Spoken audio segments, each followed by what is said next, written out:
спорт мектебінде балалар мен жасөспірімдер 18 спорт түрі бойынша жаттығады. Ашылғалы бері көптеген спорт саңлақтарын тәрбиелеп шығарған спорт мектебінің болашағынан үміт көп.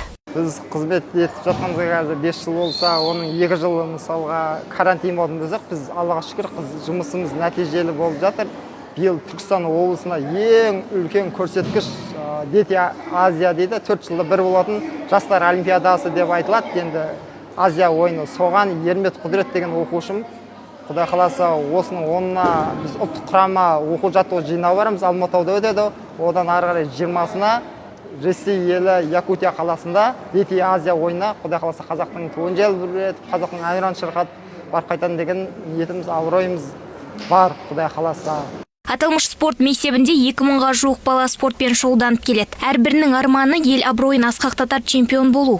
Грек-рим күресіне 10 жастан бері қатысамын. Қазіргі жасым 14-те. Мен бұл спортқа ағамның ықпалымен келдім. Мен бұл спортқа келгеннен кейін бірінші жаттықтым.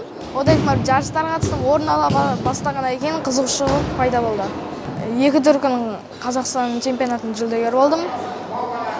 Талдықорған қаласында, Петропавл қаласында. Алдағы жоспарым Ресей елінде болайын атқан Дети Азия чемпионатына дайындық үстіндеміз.